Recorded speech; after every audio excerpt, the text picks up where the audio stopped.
Parole d'expert sur Panache Radio. Bonjour à tous, dans ce Parole d'expert, nous sommes aujourd'hui avec Jean-François Thévenin, directeur du CLAP, le bureau d'accueil des tournages. Jean-François Thévenin, bonjour. Bonjour. Alors avant de parler du CLAP, de son histoire, de son actualité et de ses perspectives d'avenir, on va vous présenter en quelques mots. Pourriez-vous, pour commencer, nous expliquer votre parcours avant le CLAP ? Alors j'ai 45 ans, j'ai fait mes études à l'ULG en communication. À l'époque c'était des licences. On faisait 2 ans de Candie et puis on devait choisir une orientation. Donc moi j'ai choisi le cinéma et j'ai aussi suivi des cours du soir en photographie à Saint-Luc. Et puis j'ai commencé à travailler directement dans le cinéma. Justement, le cinéma, donc c'est un secteur qui vous a toujours passionné ? Oui, au départ c'était plutôt la photographie. Et puis voilà, j'étais pas très sûr de vouloir faire des études de photographie en cours de jour. Ça m'intéressait, mais j'étais pas certain de vouloir en faire mon métier. Et puis la passion pour le cinéma est venue en faisant des études de communication en fait. Et comment vous êtes-vous retrouvé dans l'aventure CLAP ? Alors j'ai travaillé pendant 10 ans comme assistant de réalisation, comme assistant de production dans la société de production des Frères Dardenne. Et puis après ces 10 années, j'avais envie de changer d'air et ça correspondait à la période où les bureaux d'accueil ont été créés. Voilà, ça me semblait être une bonne opportunité d'emploi. J'ai postulé et j'ai été choisi, tout simplement, pour démarrer les activités du CLAP. Donc 10 ans sur le terrain, est-ce que le fait de devenir directeur d'un bureau d'accueil de tournage comme cela, ça vous a fait perdre le goût du terrain ? C'est plutôt l'inverse, c'est-à-dire que ma fonction dans la société de production où j'exerçais, ma fonction était devenue justement très distante du terrain, puisque j'étais plutôt affecté aux chiffres et aux comptes des films et à l'administration des films. Et donc le fait de changer pour un bureau d'accueil de tournage a fait que maintenant je suis beaucoup plus en lien avec le terrain. Justement, je vais sur les tournages, je passe d'un film à l'autre, d'un projet à l'autre, et comme mes collègues d'ailleurs, et on est donc pas tout le temps sur le terrain, pas tout le temps au bureau. Voilà, c'est assez varié et c'est plutôt intéressant. Oui, donc au sein de la SBL, votre rôle de directeur général, ça reste quand même très proche des projets que vous soutenez. Oui, enfin le titre de directeur dans une équipe de 4 personnes, ça veut pas dire grand-chose. Donc voilà, je dirais plutôt coordinateur, animateur, enfin comme vous voulez, mais on fait tous à peu près le même travail. On n'est pas hyper spécialisé, on peut pas se le permettre, on n'est que 4. Donc ça veut dire que je vais aussi en repérage, je vais aussi sur les tournages comme mes autres collègues, quoi. Donc là, ça fait déjà une vingtaine d'années que vous êtes dans le secteur. Oui, c'est ça, puisque j'ai commencé en 95. Je suis sorti de l'UNIF en septembre 94. J'ai commencé à travailler début 95. Donc oui, ça fait un peu plus de 20 ans. Et ça vous passionne toujours autant ? Oui, je m'imagine pas faire autre chose. Pour terminer cette première partie, est-ce que vous pourriez nous donner une courte définition du CLAP ASBL ? Alors le CLAP, c'est un bureau d'accueil de tournage qui a démarré sur la province de Liège, mais maintenant qui couvre également celle de Luxembourg et de Namur. Et c'est un bureau qui a pour objectif de faciliter les tournages et de promouvoir la région comme lieu de tournage. Ça veut dire quoi ? Ça veut dire que concrètement, on rend des services qui sont des services gratuits en repérage, compétences. On a des fichiers qui répertorient les figurants, les comédiens, les techniciens. Donc on rend toute une série de services à l'équipe du film pour que le tournage se passe bien et que le tournage puisse être localisé chez nous de manière la plus complète et la plus efficace possible. Jean-François Thévenin, on vous retrouve juste après ça pour parler de la création et de l'historique du CLAP. De retour dans ce Parole d'expert avec Jean-François Thévenin, directeur du CLAP. On parle maintenant de l'historique. Donc l'histoire, elle a commencé en 2006. Au départ, de quel constat le CLAP a été créé ? C'est un constat et à la fois, c'est aussi un concept qui existait déjà ailleurs. Donc il faut quand même reconnaître le fait que la Belgique francophone n'a pas inventé le bureau d'accueil de tournage. Ça existe depuis bien plus longtemps dans d'autres pays européens et même au-delà de l'Europe. Et ça partait du constat que Wallimage, le fonds d'investissement dans l'audiovisuel de la région wallonne, existait. Donc il existait pour les films en Wallonie un soutien financier, un levier financier qui était déjà en place depuis 2000. Mais il n'existait pas encore le pendant en service que représentent les bureaux d'accueil de tournage. Le constat, il était là, c'est-à-dire qu'il y avait un manque très clair au niveau régional.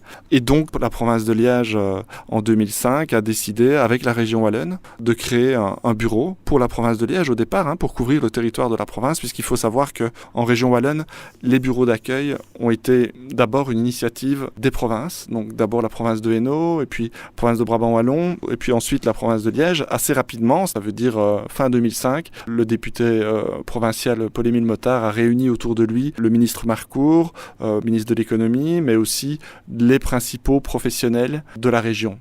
Boîtes de production, techniciens, qui se sont donc réunis et qui ont créé une ASBL. En novembre 2005, ils ont évidemment engagé quelqu'un pour s'occuper de cette ASBL en janvier 2006, et c'est moi qui ai été choisi. Donc voilà un petit peu comment ça s'est passé, la manière dont ça s'est passé, et le constat à partir duquel cette ASBL a été créée. Oui, pourtant, avant la création du CLAP, les cinéastes s'intéressaient déjà à la région wallonne, à la province de Liège. Comment ça se déroulait avant ? Ce qu'il faut savoir, c'est qu'il n'y a pas évidemment d'obligation de s'adresser à un bureau d'accueil. Ce sont des services qui sont disponibles, qui sont gratuits, mais bon, après, les équipes de films peuvent aussi travailler toutes seules de leur côté. Ça arrive encore de temps en temps, même si il faut bien avouer que maintenant, on est quand même actif sur la plupart des tournages qui se déroulent dans nos provinces.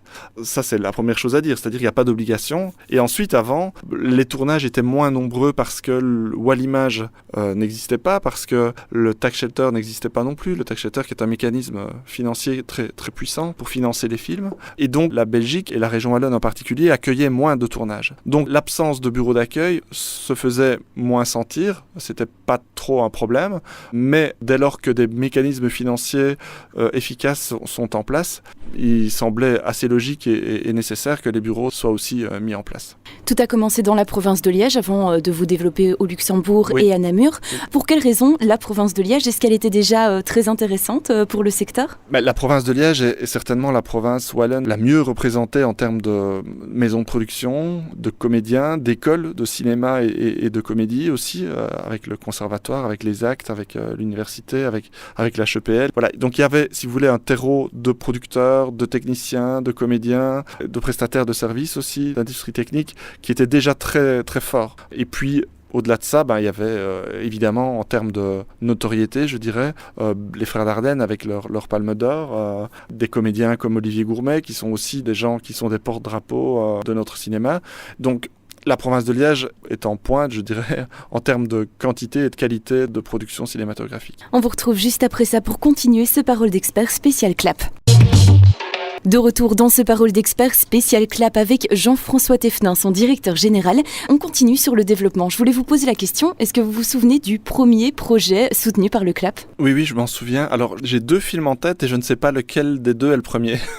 Il y avait le premier long métrage d'Olivier Massé de Passe, Cage, et puis il y avait aussi Voleur de chevaux, qui était également le premier long métrage de fiction de Misha Wald. Ces 2 films qui étaient produits par une jeune société de production, à l'époque qui était Versus, qui maintenant est devenue une des principales sociétés belges francophones. Oui, je m'en souviens bien. Et quels étaient les premiers services que vous proposiez à l'époque ? On l'imagine, le temps de créer des bases de données pour les lieux de tournage, pour les figurants, pour les techniciens, ça a dû prendre du temps. Quels étaient les premiers services que vous pouviez proposer ?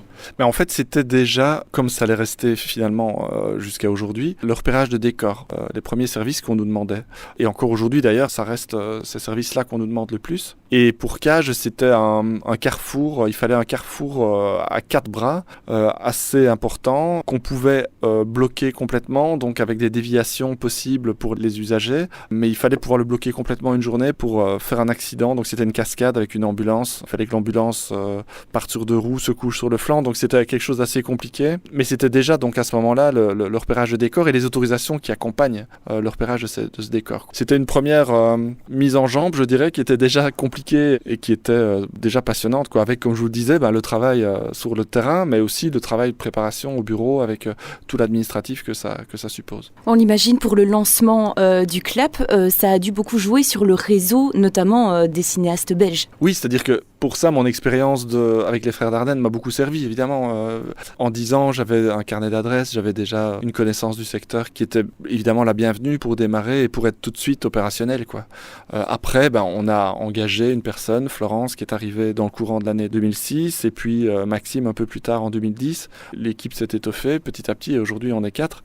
Au départ, quand on a démarré, mon réseau était très utile, évidemment, puisque j'étais seul les premiers mois. Et puis après, on a étoffé l'équipe et le travail a pu se se répartir sur plusieurs personnes, aussi parce que les demandes augmentaient évidemment. On a démarré avec 12 projets en 2006, mais déjà l'année suivante, on était à plus de 40. Et il a fallu suivre évidemment. Est-ce qu'il y a eu une année record pour le CLAP ? Oui, il y a eu une année record, c'est pas compliqué, c'est la dernière. C'est 2015, on a travaillé sur 94 projets. Alors c'est pas évidemment seulement des projets de long métrage de fiction pour le cinéma, il y a tout type de films, tout type de projets audiovisuels. Le cinéma reste quand même à peu près 3/4 de notre activité.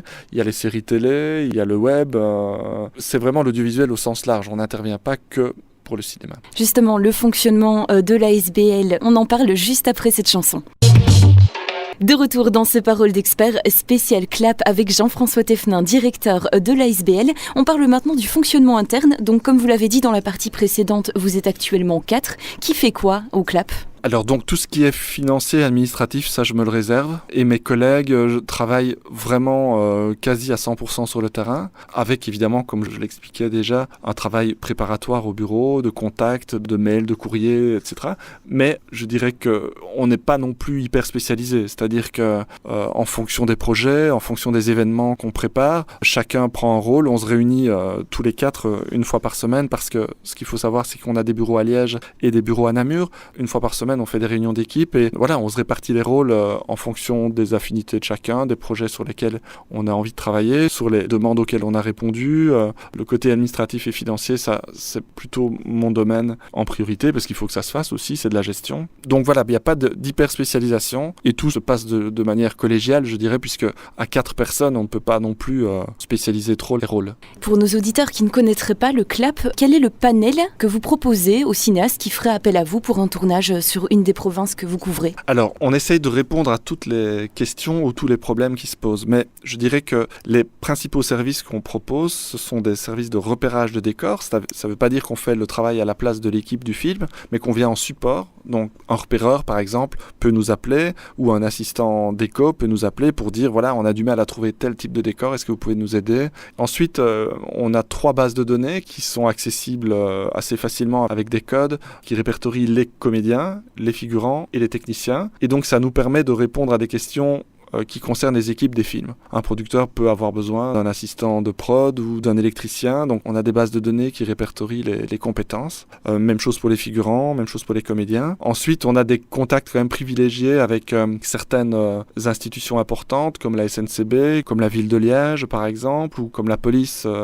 C'est très utile et c'est très souvent qu'on nous demande des autorisations qui devront de toute façon passer par l'agrément de la police. Donc on a au fil du temps développé des contacts et développé des collaborations souvent très, très riches, très fructueuses, avec des autorités, je dirais, pour le dire le plus largement possible, qui peuvent donner les autorisations de tournage ou au contraire venir dire non, ça c'est pas possible pour telle et telle raison. Ensuite, pour tout le reste, ça dépend vraiment des questions qu'on nous pose. Chaque tournage étant différent, on a rarement, et je dirais même jamais, les mêmes questions qui se posent au même moment, dans la même situation. Et donc on doit être réactif, on doit pouvoir trouver des solutions rapides et proposer des solutions.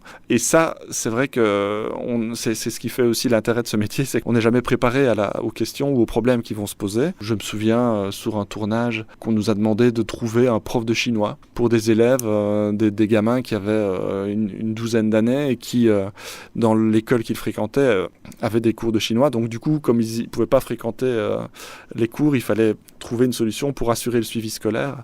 C'est des questions qui peuvent se poser et qui concernent vraiment la spécificité du tournage en question.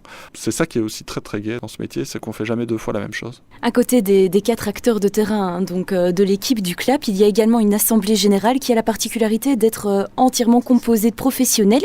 Quel est le rôle de cette assemblée ? Bon, c'est une assemblée qui est je dirais au départ, comme dans n'importe quelle ASBL, qui est une obligation légale d'abord. Mais la particularité, c'est qu'on a voulu que cette assemblée soit composée pas seulement par les personnes qui financent et qui représentent le pouvoir politique et qui financent l'ASBL, mais qu'au contraire, elle soit majoritairement composée d'acteurs de terrain. Donc on a toutes les boîtes de production à Liège sont représentées, et même en dehors de Liège, puisqu'on couvre Liège, Luxembourg, Namur, donc tous les producteurs, et puis aussi certains techniciens et certains comédiens qui sont actifs dans le secteur. Donc du coup, quand on a nos réunions, qui ne sont pas si nombreuses, c'est 3-4 fois par an, mais voilà, quand on a ces réunions-là, ce sont des réunions qui se passent dans un souci constructif avec des gens qui sont concernés directement par le travail d'un bureau d'accueil. Le pouvoir politique et les politiques sont là, évidemment, et heureusement, ils sont présents, mais ils sont minoritaires, et donc on parle de problèmes concrets liés à l'activité du bureau d'accueil. Jean-François Thévenin, on vous retrouve juste après ça pour parler de l'actualité du secteur cinématographique.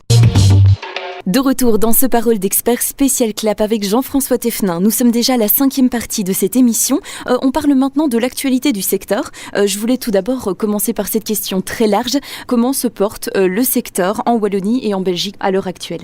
Oui, c'est une question très large évidemment, mais je pense qu'il se porte plutôt bien. Le tax shelter a été réformé il y a pas très longtemps, donc là il y a encore sans doute un équilibre à trouver, mais les tournages sont toujours aussi nombreux.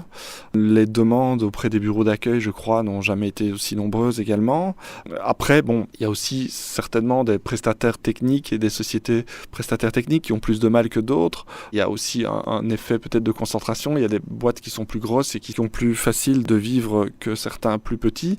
Mais je dirais que d'une manière générale, en tout cas, en termes de production et de quantité de films produits en Wallonie, et je pense pouvoir dire aussi en Belgique francophone, le secteur se porte plutôt bien. Et de mon point de vue, évidemment, parce que j'ai un point de vue qui est un peu peut-être extérieur et pas toujours au cœur des problèmes des producteurs, puisque je ne suis pas non plus le nez dans leurs comptes et dans leurs difficultés au quotidien. Moi, je suis effectivement, en tant que bureau d'accueil, plutôt lié à des problèmes logistiques et d'organisation, et très pratiques, en fait, qui concernent l'installation d'un tournage.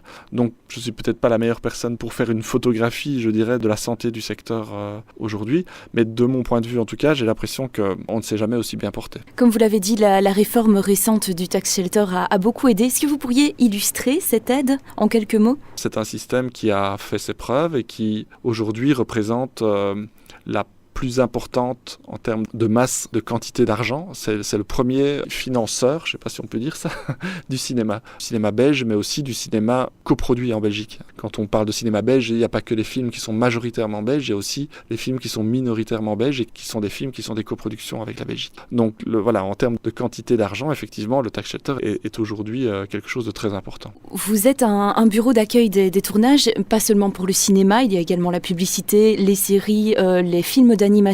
Est-ce qu'il y a un de ces types de cinéma qui fonctionne particulièrement en Belgique pour l'instant ? On parle beaucoup des séries qui ont été initiées par la RTBF et la Fédération Wallonie-Bruxelles. Ce sont des séries qui ont eu beaucoup de succès lors de leur passage en télé sur la RTBF. C'est La Trêve et Ennemi Public. Ce sont d'ailleurs des projets sur lesquels on a beaucoup travaillé, surtout Ennemi Public, qui ont été tournés vraiment chez nous, en province de Luxembourg, en province de Namur principalement, qui ont un succès non seulement chez nous, mais aussi maintenant sur TF1, sur France 2. Elles sont diffusées là maintenant. Les saisons suivantes vont arriver.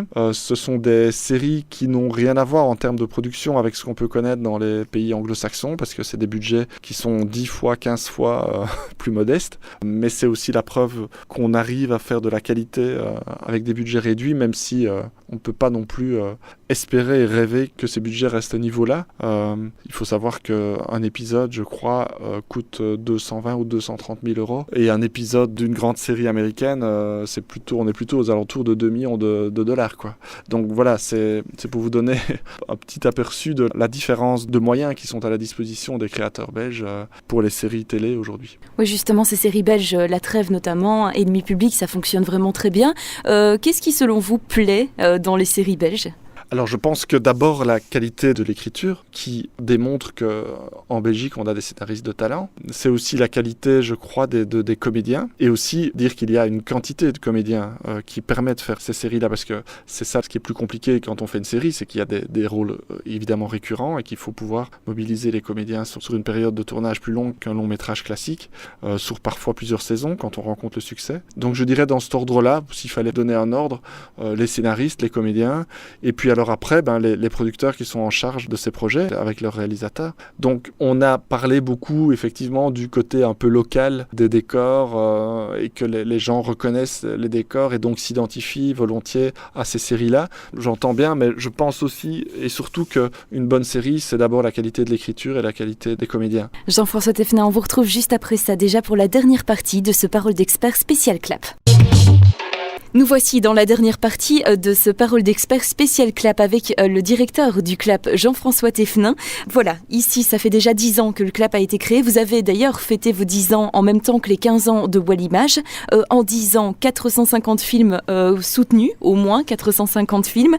Quel bilan vous tirez de ces 10 dernières années ? On peut faire un bilan chiffré, évidemment. On l'a fait en 2013, notamment, avec une étude économique sur les retombées et les dépenses engendrées dans la région par tous ces tournages. Mais bon, au-delà des chiffres, ce qu'on peut dire, c'est qu'aujourd'hui, les bureaux d'accueil sont parfaitement intégrés dans le paysage, pas seulement vis-à-vis des professionnels, mais aussi vis-à-vis du grand public, puisque les figurants, les décors, ce sont des gens, ce sont des lieux qui appartiennent à des privés, bien souvent. Donc, si on veut devenir figurant, on peut s'inscrire sur notre site internet. Il y a un formulaire à remplir et 3 photos à envoyer, c'est très simple. Aujourd'hui, on a une base de données de figurants qui compte près de 8500 personnes dans nos 3 provinces. C'est pas mal. Et puis alors les décors, évidemment, parce que si on a un lieu qu'on souhaite inscrire aussi comme décor potentiel, on peut le faire également via notre site internet. Comme je le disais, les bureaux sont bien intégrés dans le paysage, ils sont connus de tous les producteurs, de tous les réalisateurs, qu'ils soient belges ou même parfois étrangers, puisque on n'a évidemment pas que des demandes qui viennent de Belgique. On a aussi des demandes de producteurs étrangers pour des décors principalement. Et puis, le public commence à connaître aussi l'existence des bureaux. Voilà, le bilan, je pense qu'il est plutôt positif, même très positif, dans la mesure où les objectifs et les missions qui nous ont été assignées sont aujourd'hui, je dirais, remplis et atteints. Donc, on essaye de se diversifier aussi, d'intervenir pas dans d'autres secteurs, mais sur des événements qui sont un peu différents et qui ne sont pas en lien direct avec notre cœur de métier. C'est-à-dire qu'on organise des leçons de cinéma, par exemple, on participe au festival, on essaye de promouvoir non seulement la région, mais aussi les métiers du cinéma vis-à-vis des élèves, des étudiants et des adolescents. Donc on a toute une série d'événements, d'organisations, de choses qu'on essaie de mettre en place pour diversifier nos activités. Oui, justement pour cette 10e année, est-ce qu'il y a des projets particuliers ? Alors on a un gros projet pour l'instant, c'est vrai, qui nous occupe beaucoup et qui est un projet lié à ce qu'on appelle le ciné-tourisme. Le ciné-tourisme, c'est quoi ? C'est intéresser les touristes par le biais du cinéma à visiter nos régions. Ou au contraire, les cinéphiles qui connaissent notre cinéma à découvrir notre patrimoine. Donc ça veut dire quoi ? Ça veut dire mettre en place des balades, des parcours, une application mobile, une promotion des films et des lieux touristiques patrimoniaux au travers des tournages qui ont eu lieu. Dans tel château, tel tournage, montrer des extraits du film qu'on pourra visionner sur le smartphone en réalité augmentée. Voilà, donc ça c'est un projet qui nous occupe beaucoup pour l'instant et qui mobilise non seulement le secteur de la culture et de l'économie, mais aussi le secteur du tourisme, évidemment. J'espère qu'on va y arriver, on est en bonne voie en tout cas, c'est de mettre en place un service, un bureau qui s'occuperait de, justement, au niveau de la région wallonne, pas au niveau des provinces seulement, mais plus largement au niveau de la région, de promouvoir ce nouveau produit touristique qu'est le ciné-tourisme. Oui, justement, pour donner un exemple à nos auditeurs, il y a la gare des Guillemins qui a déjà été mise en avant plusieurs fois. Oui, voilà, un exemple très parlant. La gare des Guillemins, c'est un lieu qu'on visite, pas seulement pour prendre le train, mais tout simplement pour voir son architecture. Il y a des gens qui viennent parfois de loin, il y a même des opérateurs touristiques qui propose ce stop-là, la gare des Guillemins, pour aller simplement la visiter. Mais c'est aussi un lieu qui a accueilli pas mal de tournages. Voilà un exemple de lieu typique d'un produit touristique qu'on pourrait proposer. Où aimeriez-vous voir le clap dans 10 ans ? C'est très difficile comme question, je m'en rends compte. Mais... Oui, c'est difficile parce que je pense qu'il existera, j'espère qu'il existera toujours. Je pense que oui, parce qu'il a prouvé son efficacité et son utilité. Je pense qu'il existera toujours et j'espère qu'il aura toujours les mêmes missions de base. J'espère qu'il sera peut-être qu'il aura convaincu ses partenaires dans le Hainaut et le Brabant wallon de travailler ensemble sous une coupole commune, parce que c'est vrai que c'est un peu bête en Wallonie d'avoir 3 bureaux séparés, alors que la région wallonne finalement n'est pas un territoire si large que ça. Au niveau européen, ça reste un confetti. J'espère que le ciné-tourisme aura pris son envol aussi et que les bureaux d'accueil, ou le bureau d'accueil, j'espère qu'il n'y en aura plus qu'un, sera à la manœuvre sur ces projets de tournage, sur tous ces films et sur le ciné-tourisme. Jean-François Thévenin, c'est ma toute dernière question pour ce Parole d'expert. Elle est un peu particulière. Si vous étiez Premier ministre, quelle serait votre première mesure pour améliorer votre secteur d'activité ? Alors d'abord, s'il y a bien une chose dont je n'aurais jamais envie, c'est d'être Premier ministre. mais puisque vous m'obligez à l'être, je parlerai d'une manière un peu plus large que seulement le secteur. Je dirais simplement que si le Premier ministre, si un jour on pouvait avoir un Premier ministre qui considère la culture d'une manière générale comme un des axes prioritaires de sa politique d'investissement, de sa politique de soutien, de sa politique générale. Voilà, je sais que tous les secteurs peuvent avoir la même sensation, c'est-à-dire que évidemment que l'enseignement c'est capital, évidemment que la mobilité c'est quelque chose de très important, que la sécurité sans doute aussi, mais l'enseignement et la culture aujourd'hui plus que jamais sont vraiment les secteurs dans lesquels il faut investir intelligemment, investir massivement et intelligemment, parce que sans doute que de la résolution de beaucoup de problèmes, notamment liés à la sécurité, découleront de l'investissement intelligent qu'on fera dans la culture et l'enseignement. C'est la fin de ce Parole d'Expert spécial CLAP. Je vous remercie pour cette interview. Avec le soutien du groupe S, Secrétariat social. Vous avez besoin d'un bon secrétariat social ? Ayez le réflexe Groupe S.